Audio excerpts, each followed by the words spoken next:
Jadi ada yang berkata bahwa cuma satu yang benar. Mestinya kita ajarkan bahwa dalam rincian ajaran agama itu bisa bermacam-macam yang benar. Saya beri contoh. 5 tambah 5 berapa? 10. 9 salah. Ya kan? Oke. Tuhan tidak tanya 5 tambah 5 berapa. Yang dia tanya 10 berapa tambah berapa. 7 tambah 3 benar.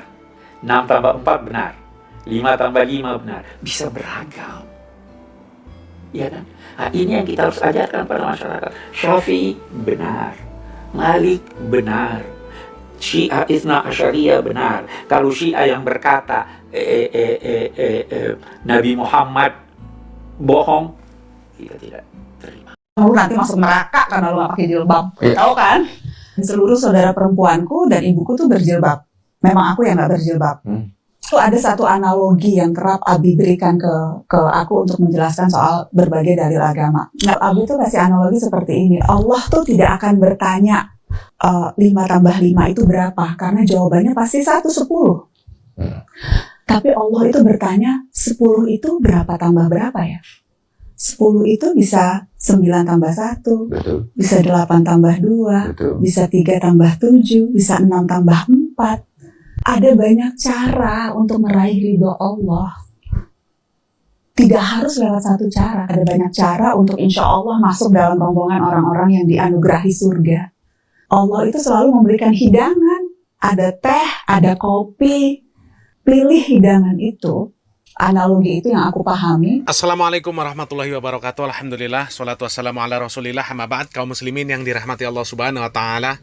Hampir semua masyarakat muslim kita mengenal Bapak Profesor Quraisy Shihab, di mana beliau ini dikenal memiliki sebuah buku tafsir Al-Quran karya beliau. Akan tetapi alhamdulillah sampai saat ini tidak ada para guru-guru agama yang menjadikan tafsir karangan beliau tersebut sebagai rujukan atau referensi keilmuan. Karena sebagaimana yang kita ketahui begitu banyak penyimpangan-penyimpangan pemahaman dan juga subhat-subhat yang disampaikan oleh beliau ketika berbicara masalah syariat agama Islam yang mulia ini. Mulai dari mengatakan bisa jadi agama selain Islam bisa benar di akhirat nanti.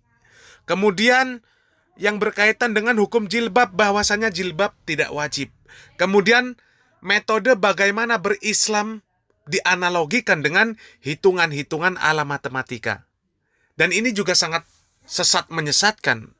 Dan satu hal yang harus difahami oleh kaum muslimin bahwa ketika kami menjelaskan penyimpangan-penyimpangan beliau, bukan berarti kami menyesatkan dan memvonis beliau secara keseluruhan. Bahwasanya beliau ini sesat menyesatkan secara keseluruhan. Kita husnuzon bahwasanya beliau adalah seorang muslim. Akan tetapi penyimpangan-penyimpangan beliau harus tetap kami sampaikan agar kaum muslimin memahami hal tersebut. Dan yang menjelaskan tentang kesesatan, kemudian penyimpangan pemahaman beliau bukan hanya orang-orang yang dikatakan sebagai Salafi Wahabi. Saya menengok langsung selama 3 tahun. Beliau jadi duta besar tahun 1999, saya masih kuliah. Menengok langsung, istrinya tak pakai jilbab, anak-anak perempuannya pun tak pakai jilbab. Dia menafsirkan ayat itu semau sesuai kehendak dia saja. Oh, kalau begitu sesatlah dia Pak Ustaz. Dalam kasus ini dia keluar dari jumhur mayoritas ulama. Dalam kasus ini, karena kata Syekh Ali Jum'ah Mufti Mesir, lebih 60 mazhab ijma' sepakat bahwa hijab itu wajib. Ulama sudah jelas fatwa ini, bahwasanya menutup kepala adalah kewajiban dan itu adalah aurat, sudah jelas. Kecuali muncul dari, mohon maaf, kelompok-kelompok yang dihembuskan dari orang-orang yang terkena pemikiran-pemikiran orientalis, liberal dan sebagainya untuk meragukan Islam, meragukan ahli tafsir, meragukan ulama, maka muncul fatwa semacam itu. Itu fatwa yang nggak dianggap. Maka biarpun muncul dari orang yang katanya ulama hari ini kalau berbeda dengan petua-petua ulama-ulama besar, ya jangan didengar dong. Maka kita tidak perlu bingung, bukan sebuah kontroversial ini. Yang menganggap ini bukan sebuah kontra, tidak perlu kita, karena tidak perlu dianggap. Sudah selesai. Kaum muslimin yang dirahmati Allah Subhanahu wa taala, itulah sebagian penyimpangan-penyimpangan pemahaman beliau yang dikritisi oleh tokoh-tokoh agama yang ada di negeri kita ini. Dan memang kritisi-kritisi, koreksi-koreksi seperti ini perlu disampaikan agar kaum muslimin mengetahui mana pemahaman yang hak dan mana yang batil.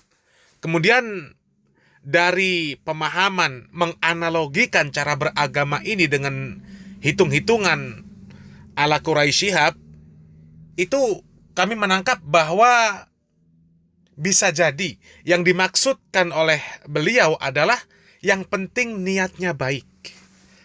Padahal harus diketahui oleh kaum muslimin bahwa niat yang baik saja tidak cukup. Dan niat yang baik tidak bisa menjadikan atau merubah sesuatu yang haram menjadi halal. Seorang ulama tabi'in, Al-Imam Muhammad bin Sirin rahimahullah mengatakan, "Inna hadzal ilma din, fangzuru amman ta'khuduna dinakum." Sesungguhnya ilmu ini adalah agama, karena itu perhatikanlah dari siapa kalian mengambil agama kalian. Oleh karenanya kaum muslimin yang dirahmati Allah Subhanahu wa taala, selektiflah di dalam mengambil hasanah keilmuan di dalam agama Islam yang mulia ini, agar kita dapat beragama dengan baik sesuai dengan apa yang dibawa oleh Rasulullah SAW dan kemudian difahami serta diamalkan oleh para salafus soleh, dan kita mengikuti mereka dengan harapan kita dapat dikumpulkan dengan mereka oleh Allah Subhanahu wa taala di surganya nanti. Barakallahu fikum. Wassalamualaikum warahmatullahi wabarakatuh.